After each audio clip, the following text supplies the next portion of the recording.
Hello, hello tout le monde. Bienvenue sur Anomalcy, bienvenue sur votre chaîne, la chaîne de la parentalité, la chaîne qui discute de sujets de société qui vous touchent, qui me touchent, sur laquelle sentez-vous libre d'apporter votre avis et comme ça nous allons grandir ensemble. Je suis ravie de vous retrouver aujourd'hui pour un nouveau sujet autour de la parentalité. Comment est-ce que nous allons gérer, comment est-ce que nous pouvons gérer la consommation d'écran dans cette période?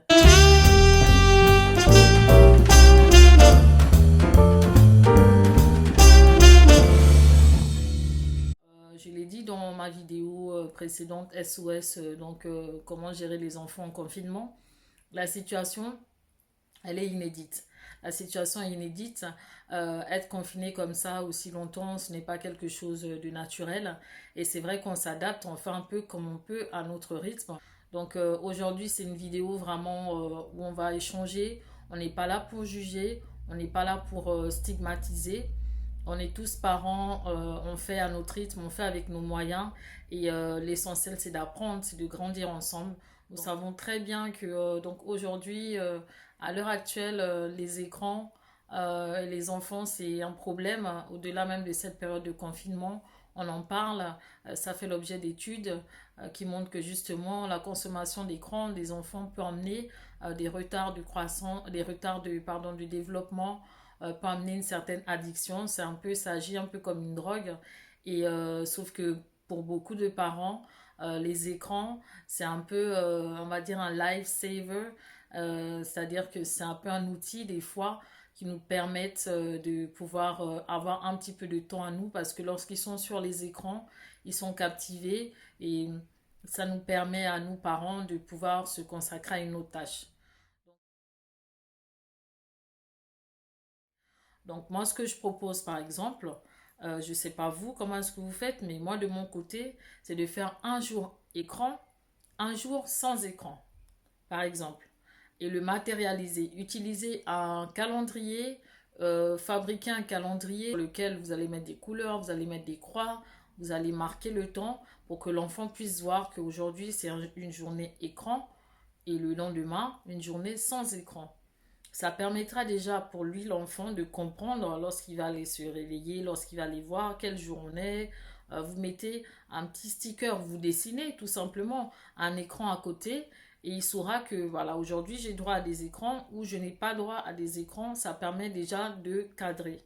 Deuxième chose, ce que vous pouvez également faire, n'hésitez pas aussi, et ça c'est ce que je fais par exemple, lorsque je mets un dessin animé, je mets également un minuteur.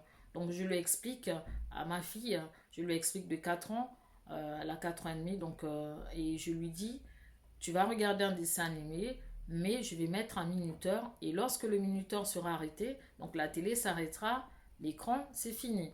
Et donc du coup, elle intègre cela, et la plupart du temps, lorsque la télé s'éteint, bah, voilà, elle comprend que c'est fini, et elle ne revient pas forcément dessus.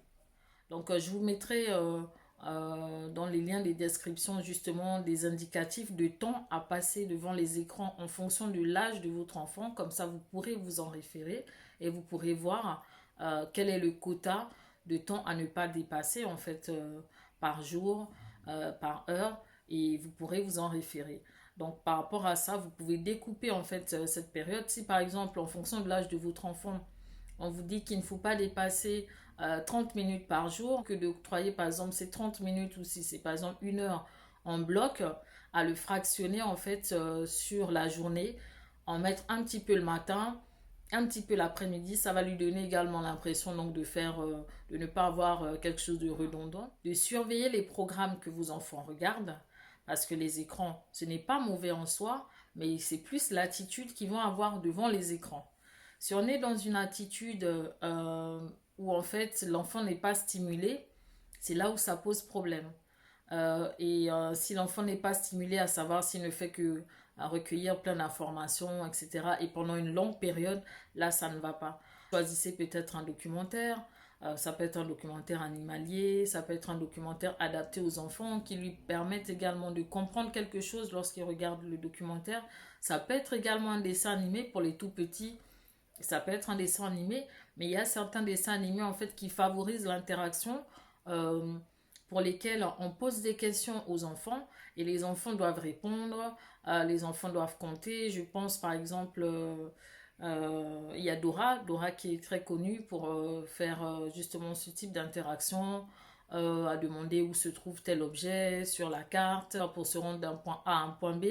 Donc l'enfant en fait n'est pas juste attentiste, il participe également au programme. De la même manière, je crois qu'il y a également Blaze, c'est un dessin animé avec des voitures dans lequel donc pareil, on parle de force centrifuge, on parle de choses en fait qui à leur niveau on n'aurait pas pensé, mais pourtant voilà ça leur permet d'apprendre des choses. N'hésitez pas aussi si vous pouvez pendant le visionnage, que ce soit d'un dessin animé, d'un documentaire animalier ou même sur la tablette, un jeu, à participer avec l'enfant. C'est important de regarder en fait le type de programme que regarde l'enfant. C'est important de vous assurer que ce ne sont pas des images qui peuvent être anxiogènes, ce ne sont pas des images inadaptées par rapport à son âge, parce que ça peut très bien être le cas. Ça m'est arrivé de mémoire comme ça, je ne saurais plus dire lequel de dessin animé, mais ça m'est arrivé une fois de me dire, ah bah, ils y vont un petit peu par rapport à son âge. Et donc, le fait que j'ai été là, j'ai pu la rassurer en disant, mais tu sais, c'est pas vrai, c'est juste un dessin animé, dans la vraie vie, c'est pas comme ça, parce que c'est vrai que dans cette phase-là, de l'enfance, en fonction de l'âge de l'enfant, ils sont, comment dire, il y a des questionnements, ils ne savent pas toujours bien distinguer la réalité de la fiction. Donc c'est important de les accompagner, c'est important de ne pas les laisser comme ça. Imaginer que voilà ce qui se passe dans le film, c'est vrai, ou ce qui se passe, voilà, il y a souvent des peurs, par exemple, autour des animaux comme le loup. Dire que bon les loups certes c'est dans le dessin animé mais dans la vraie vie tu vas pas avoir un loup qui va surgir parce que c'est souvent ça en fait il y a certains programmes lorsqu'on les regarde ça instaure des peurs et euh, des peurs qui peuvent avoir une incidence après au quotidien. L'enfant va se réveiller en disant oui j'ai fait un cauchemar, j'ai vu un loup, le loup voulait me manger alors que voilà c'était juste dans un dessin animé. Donc c'est important d'accompagner l'enfant, c'est important de lui expliquer les choses, lui expliquer ce qu'il regarde. Et maintenant, faire attention également lorsque vous donnez le portable. Parce que le portable, je ne sais pas vous pour votre enfant, mais j'ai l'impression que tous les enfants, même lorsqu'ils ne savent pas parler, reconnaissent très bien l'icône de YouTube, par exemple, et ils y vont automatiquement. Ils savent que là-bas, on va avoir des vidéos, etc. Donc, moi, la mienne, c'est aller sur YouTube. Et donc, il faut faire attention parce que le contenu qu'ils peuvent également avoir sur YouTube peut être un contenu inadapté. Si vous n'êtes pas là, si vous n'êtes pas là lors de la navigation. Ce que je préconise pour YouTube, vous avez YouTube Kids. Donc, sur YouTube Kids, vous savez déjà que ce sont des programmes qui sont adaptés aux enfants. Après, toujours regarder parce que adapté aux enfants, vous avez de tout sur YouTube Kids, vous avez de la comptine, vous avez des comment dire des programmes où ce sont des enfants qui se déguisent. Il y a plein de choses en fait. Donc il faut toujours regarder, il faut toujours être vigilant, il faut toujours les accompagner.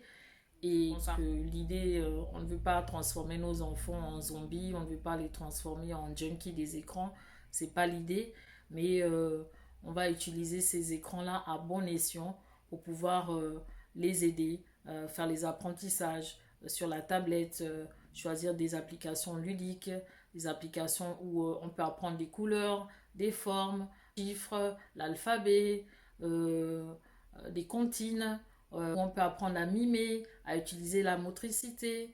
Vous avez une pléiade d'applications qui existent. N'hésitez pas à aller voir le descriptif des applications.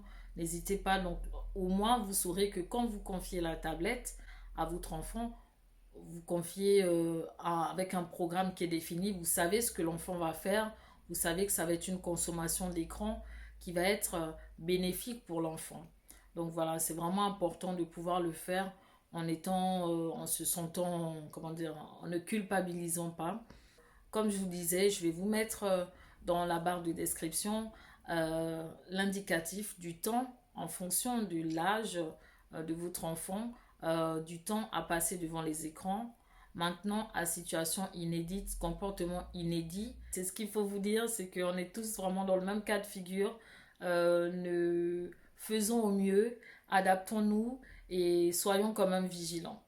Voilà, j'arrive au terme de cette vidéo. N'hésitez pas à me dire ce que vous en pensez par rapport à ce sujet-là. Est-ce que depuis le début du confinement, c'est quelque chose qui est un challenge chez vous? Et voilà, n'hésitez pas à partager en commentaire, n'hésitez pas à partager la vidéo, n'hésitez pas à liker et également à me suivre sur ma page Instagram RandomLC. Et puis on se retrouve pour une prochaine vidéo. Bye!